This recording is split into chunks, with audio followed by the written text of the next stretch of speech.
Bueno, profe,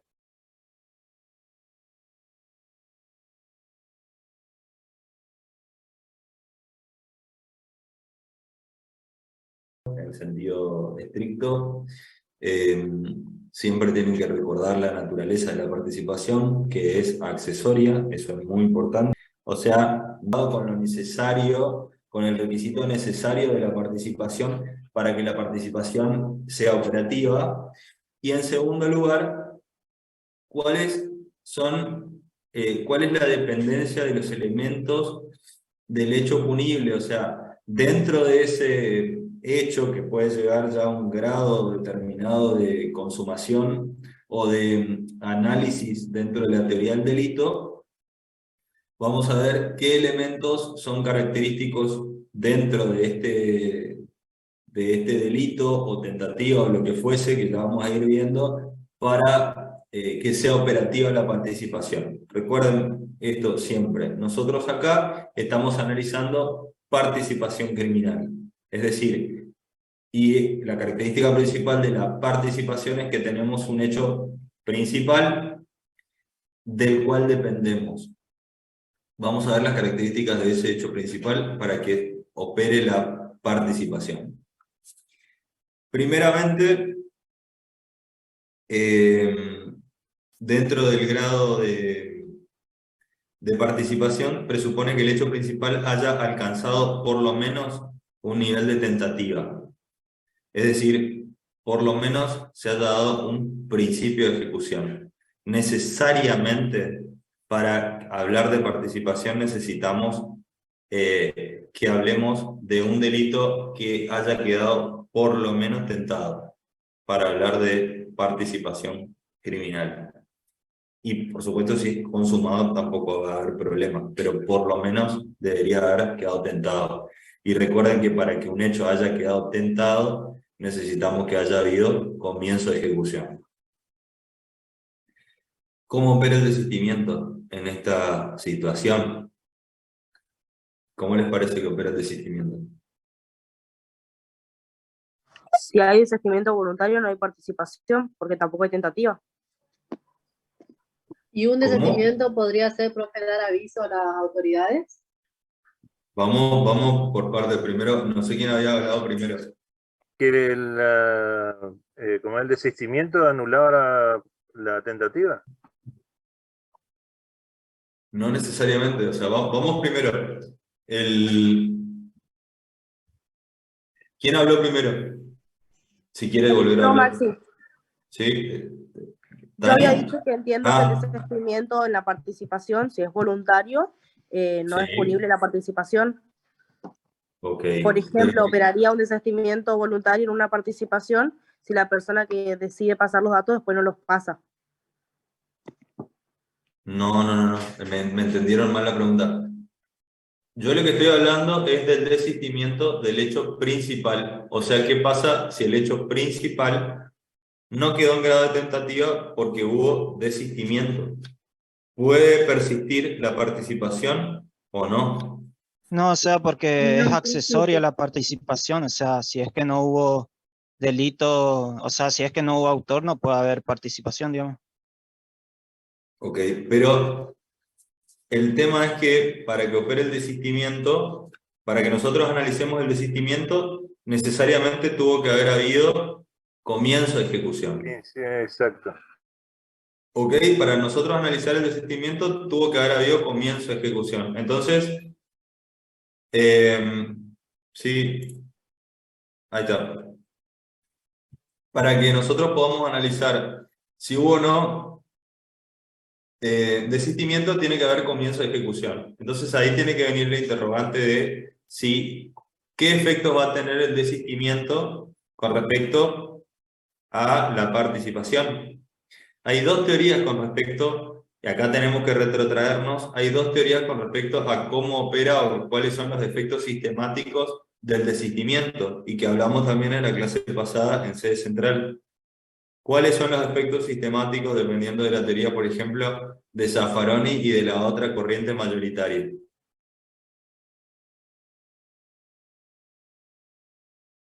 Atipicidad puede ser una. ¿Sí? ¿De Zaffaroni?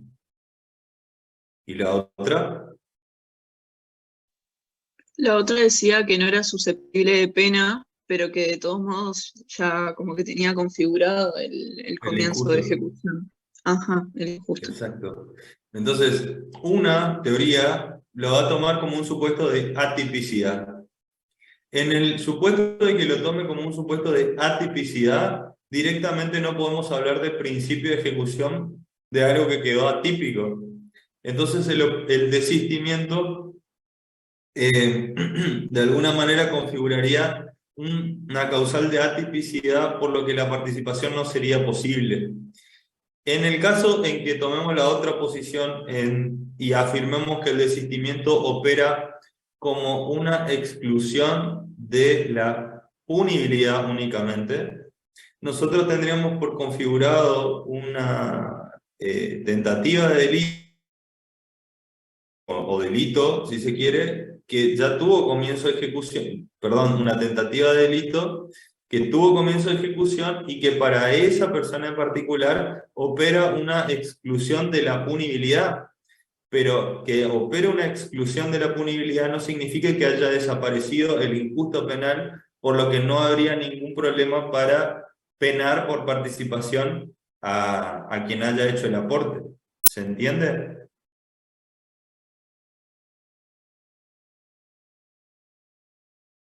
¿Cuáles son las consecuencias prácticas de tomar una u otra teoría con respecto al desistimiento?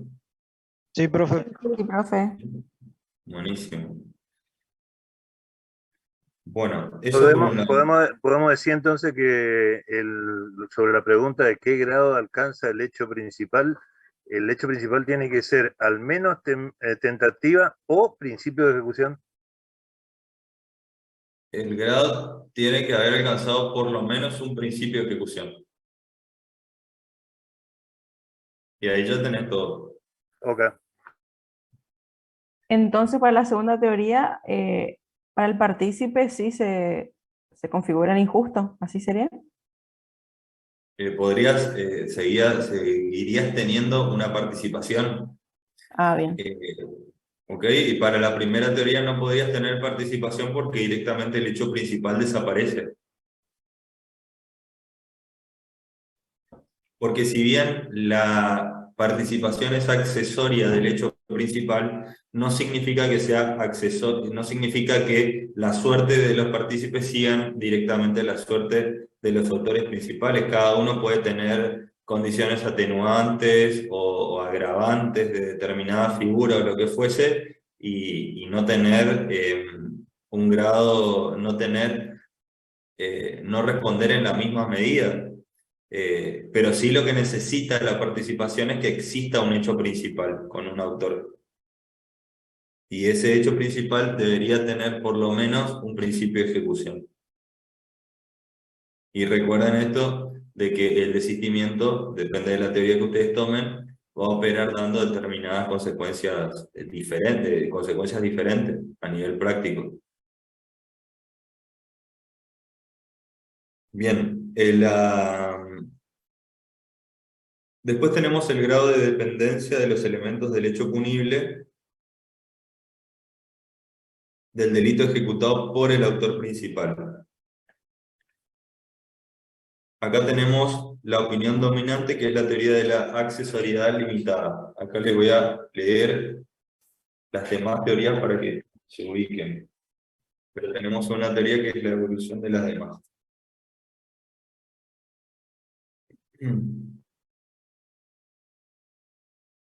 El grado de dependencia de los elementos del hecho punible da lugar a distintas posibilidades. Primeramente tenemos la teoría de la accesoriedad limitada, que requiere que el hecho principal solamente sea típicamente adecuado. Esta teoría no puede ser sostenida en nuestro ordenamiento. Nuestro ordenamiento requiere como mínimo que hablemos de un injusto penal. ¿Puedes repetir cuál era la condición? La accesoriedad mínima, el hecho principal solo requiere ser típicamente adecuado. O sea, si yo tenía un hecho típico, ya era suficiente para dar lugar a la participación. Si el hecho principal era típico, ya era suficiente para dar lugar a la participación.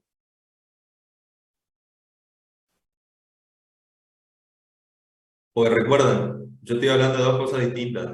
Estoy hablando, primeramente les hablé de un grado de avance que debe tener en el iter criminis, que por lo menos tiene que ser un principio de ejecución, y ahora les estoy hablando de un grado que debe tener en la teoría del delito. En la teoría del delito, el principio de la accesoriedad mínima, el principio de la accesoriedad mínima requiere que el hecho principal sea típico. La accesoriedad mínima no puede ser tomada en cuenta en nuestro ordenamiento jurídico. Después tenemos la teoría de la accesoriedad limitada, que es el sistema en el cual nosotros nos regimos y el que sigue la mayoría de la doctrina, que necesita que el hecho principal sea típico y antijurídico. Es decir, que configure un injusto penal. El hecho debe ser Disculpa, típico y antijurídico. se me cortó 2 veces ya en internet. ¿Me podés repetir otra vez las 2 teorías que dijiste? Sí, tenemos la teoría de la accesoriedad mínima, por un lado, que requiere que el hecho sea típico como mínimo, o sea, tenemos una conducta típica, esa no puede ser tomada en cuenta en nuestro ordenamiento, y después tenemos la teoría de la accesoriedad limitada, que es la teoría que toma en cuenta la mayoría de la doctrina, que es dominante en nuestro ordenamiento y en la jurisprudencia, que implica que el comportamiento principal debe ser como mínimo típico y antijurídico, es decir, el comportamiento principal como mínimo debe configurar un injusto penal. Si no configura como mínimo un injusto penal, y por ejemplo queda atípico, no va a poder ser pasible de ser la conducta principal que se requiere para que exista participación, que es lo que estábamos hablando recién con respecto al desistimiento. Si vemos que el desistimiento opera como una causal de atipicidad, no vamos a poder tener el hecho principal que necesitamos como configurativo de la conducta principal que se requiere para que se dé a su vez de esta una accesoriedad que sería la participación. Bien, después tenemos la teoría de la accesoriedad extrema, que requiere que el hecho principal sea típico, antijurídico y culpable. O sea, requiere directamente la accesoriedad extrema, requiere que el hecho, que para ser tomado en cuenta el hecho principal debe reunir las características de un delito completo.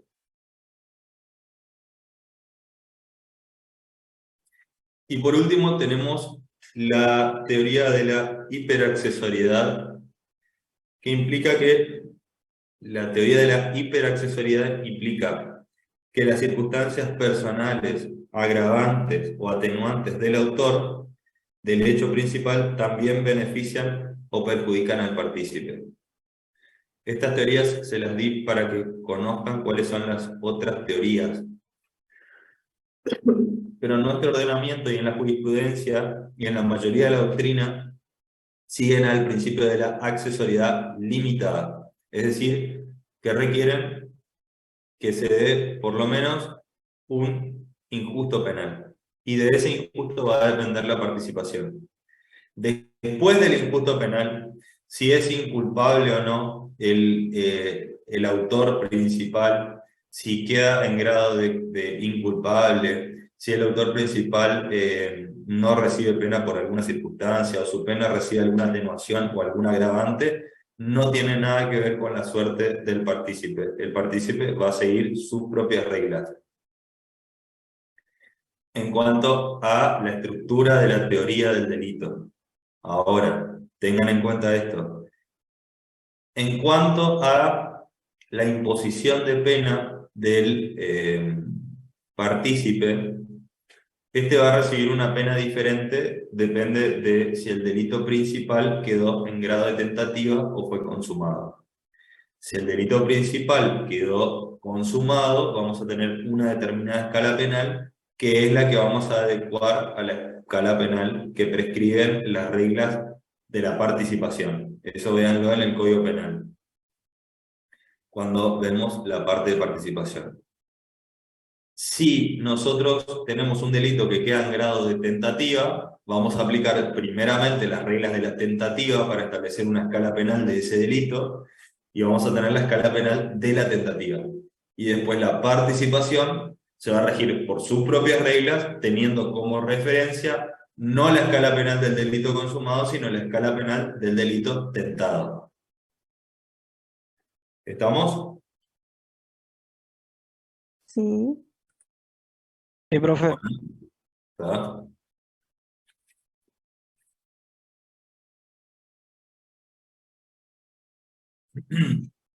A ver, no me quiero pasar por alto nada. Tenemos la accesoriedad de la participación y la responsabilidad por el hecho. Como les decía, son independientes, o sea, la culpabilidad del autor y la culpabilidad de cada uno de los partícipes son independientes y deben ser analizados de manera independiente. Ahora, otro ítem a tener en cuenta, la tentativa de la participación.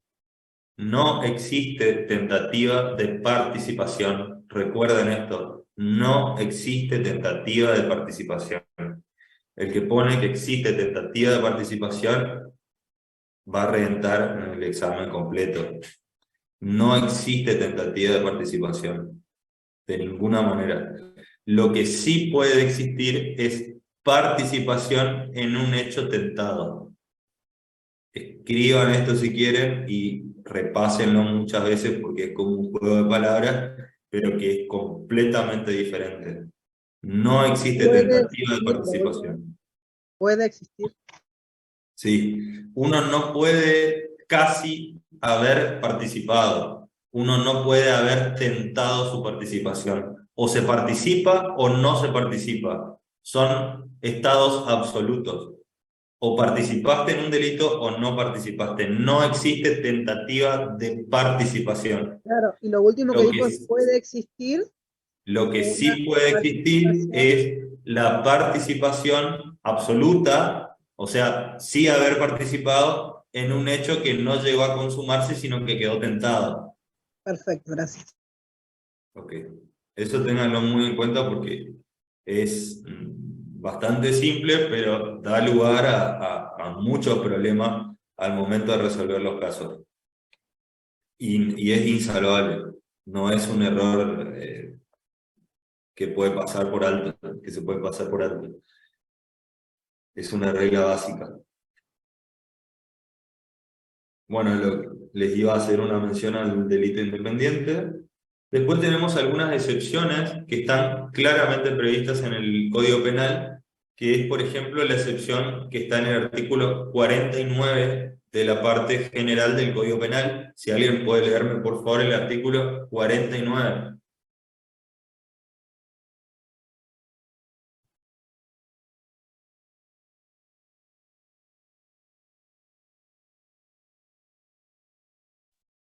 ¿49, profe? Sí. No se consideran partícipes de los delitos cometidos por la prensa a las personas que solamente prestaren al autor del escrito o grabado la cooperación material necesaria para su publicación, difusión o venta. Ok. Bueno, esta es una regla en particular que tiene la participación, o sea, una limitación en la participación en el sentido de los delitos de, por ejemplo, de calumnias e injurias.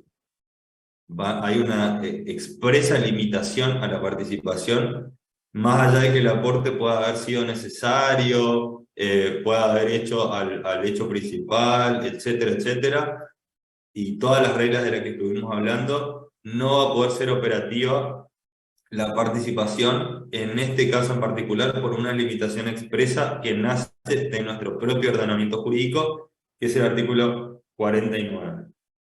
¿Estamos? Ahora, sí. Profe, puede ser que tiene que ver también con una prohibición de regreso porque estaba haciendo su trabajo nomás, ¿o no?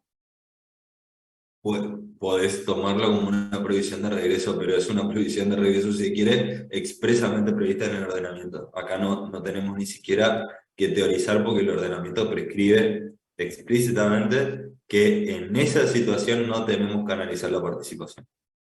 Ok. Porque, viste, dentro de la teoría de la prohibición de regreso, vos podés decir, bueno, si la persona sabía de lo que estaba buscando, recuerdan las diferenciaciones en las teorías de la prohibición de regreso, si el autor de quien se hace el aporte, quien hace el aporte se encontraba o no dentro de su rol, si tenía conocimiento o no de que con ese aporte se iba a llevar adelante un delito, etcétera, etcétera. Acá no opera la prohibición de regreso porque directamente el Código Penal establece una limitación. Profe, disculpe, Sí. pero no entendí qué es lo que quiere decir el artículo. Porque habla de la prensa. Perdón, pero no entendí. Habla de la prensa, son delitos que es una situación específica del que establece el Código Penal, donde cuando esté relacionada con la prensa, quienes participen de ella, en esa calidad, no van a poder ser considerados partícipes del hecho principal, solamente se va a poder penar al autor del hecho principal. Gracias. Igual, ten en cuenta el artículo 49, es del artículo 49 del Código Penal, y analizarlo, no tiene mucha vuelta, diríamos, es el artículo expresamente así como está. Después tenemos el artículo 47, si alguien me puede leer, por favor. Si las circunstancias particulares de la causa resultare que el acusado de complicidad no quiso cooperar, sino en un hecho menos grave que el cometido por el autor, la pena será aplicada al cómplice solamente en razón del hecho que prometió ejecutar.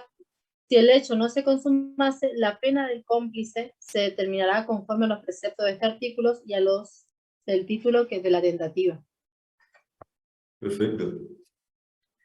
Bueno, lo que establece el artículo 47 es, bueno, por un lado las reglas de las que les dije, de si el delito queda consumado o tentado, y por otro lado, el grado de participación con respecto al hecho principal. O sea, yo para participar, y esta es otra regla que creo que ya se las dije, la participación siempre tiene que ser dolosa, el aporte siempre tiene que ser doloso. Uno no puede participar de manera culposa, ni por error, ni por equivocación. El aporte siempre tiene que ser doloso.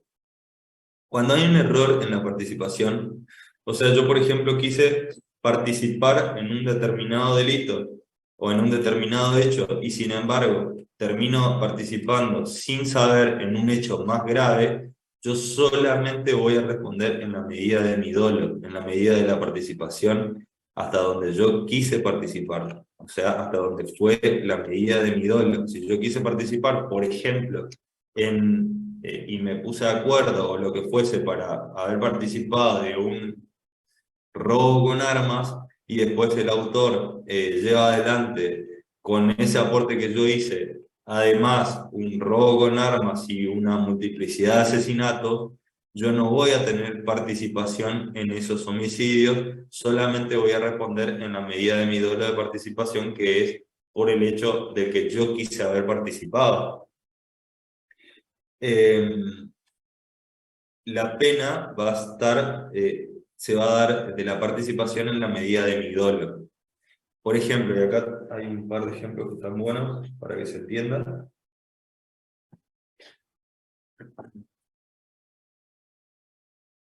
Profe, y si hay un caso de ceguera ante los hechos que participo y no me interesa que pueda pasar. Pero en ese caso, si no te interesa lo que pueda llegar a pasar, vos estás actuando con un dolo eventual y estás habilitando tu participación, si se quiere, en ese hecho principal también. No estás actuando sin dolo. Ajá. Claro, porque ceguera ante los hechos es dolo también. Es dolo también, sí. Claro. Sí, la ceguera ante los hechos es dolo también, porque es una ceguera deliberada. Y si se quiere, es una representación de todo lo que puede llegar a suceder con tu actuación, y sin embargo actuar con indiferencia ante esa representación. Y eso es un doble vestuario. Bueno, el ejemplo que quería leer es, por ejemplo, quien quiere cooperar en un hurto, pero ignora que el autor, antes de recibir su cooperación, rompió la puerta del lugar, objetivamente está cooperando en un robo con fuerza en las cosas, pero solo será penado como cómplice de un hurto, porque el partícipe va a responder en la medida de su dolo, como les había dicho. El otro ejemplo, el que quiere cooperar con un homicida, pero ignora que este es el hijo de la víctima. Entonces, objetivamente, en el plano de los hechos, está cooperando con un parricidio, pero solo será penado como cómplice de un homicidio simple, porque si desconocía este elemento, va a estar en un error con respecto a esa parte y solamente responde en la medida de su dolo. El partícipe solamente responde en la medida del dolo de participación del hecho que quiera participar. ¿Se entiende? Sí, profe. ¿Sí? Buenísimo. Bueno.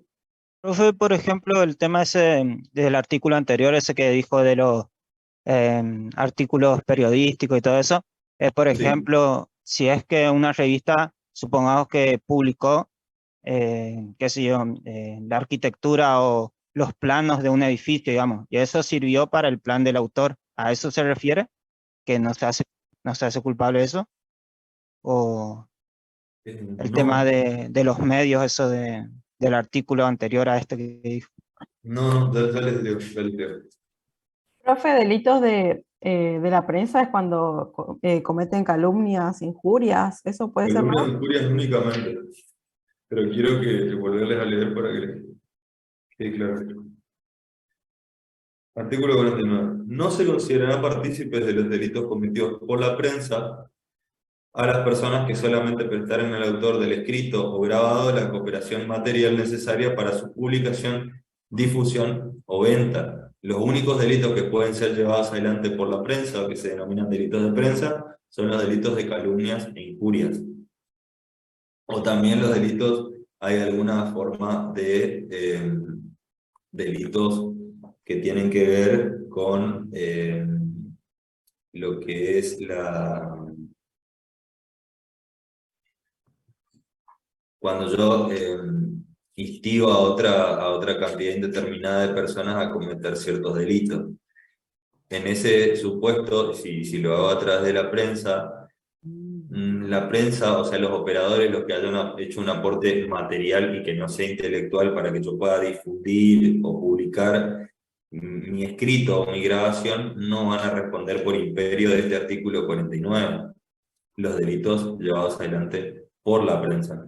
Ahora, en el ejemplo que daba Fernando, de si en la prensa yo publico algún plano que fuera necesario para llevar adelante un delito, esto no es una participación en un delito de la prensa, eso sería una participación en un delito completamente diferente, y ahí habría que ver la circunstancia del caso. Si yo publico un plano porque lo publico y otro lo utiliza para llevar adelante un delito, no van a poder tener en cuenta mi participación como parte del delito, pues yo no actúo con dolo. Ahora, si lo hago como parte de un plano, de hacerle llegar ese plano a través de la prensa, ahí sí podría ser una participación en otro tipo de delitos y no habría problema en penar la participación en la medida en que ese otro delito no tenga que ver con un delito de la prensa, que son calumnias e injurias. Y la apología sería lo otro. Y apología al delito. Y apología al delito. ¿Estamos? Sí, profe, ahí entendí. Gracias. No, por favor. Después tenemos... ¿alguien anotó algo más?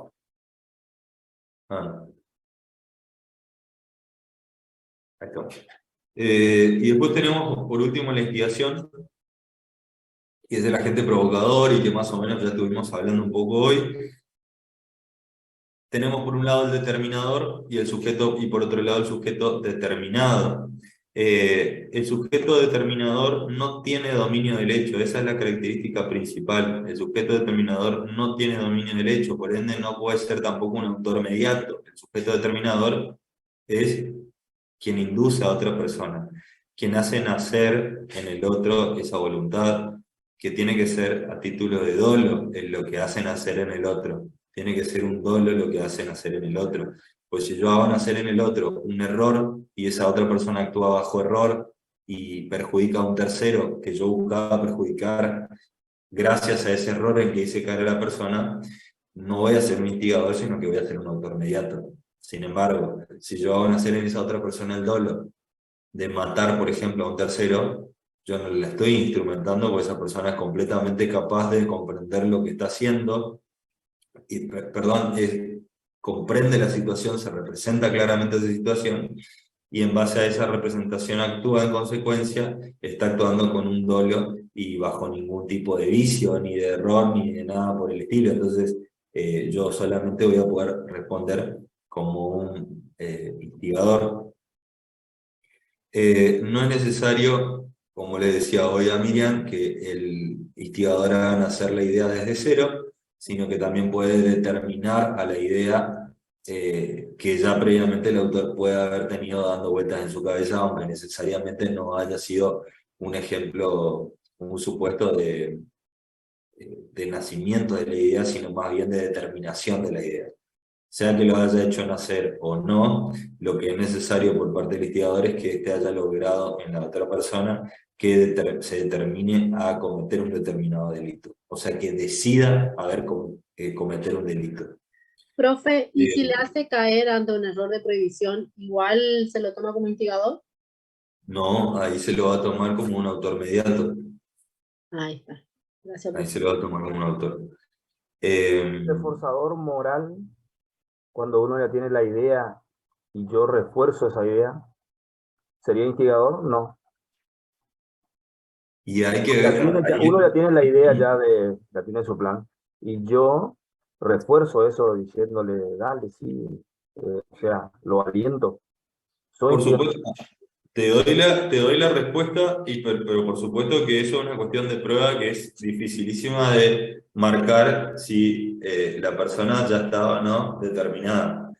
Si yo ya tenía la determinación y vos solamente me alentaste, no estás instigando, pues yo ya tenía la idea, no solamente la idea, sino también ya tenía la determinación. Si yo no tenía la determinación y solamente tenía la idea dando vueltas en mi cabeza, pero en realidad no iba a llevarla adelante, y me determino gracias a tu aporte, eso es una instigación. Esa es la diferencia fina entre una y otra. Ahora, en el mundo de la realidad, probar uno u otro es dificilísimo. Esto teorizando acá, y en las reglas que ustedes tienen que conocer, esa es la diferencia. Vale, gracias. Buenísimo. ¿Y las características del sujeto determinado?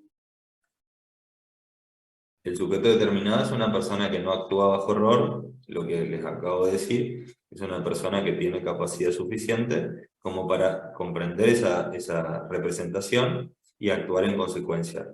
Se representa todos los elementos del tipo objetivo y actúa en consecuencia.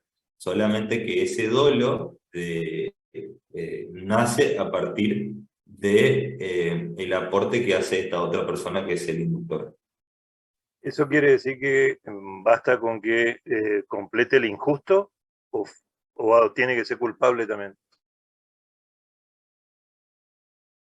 Con respecto a la inducción, él va... Al determinado, con respecto al determinado.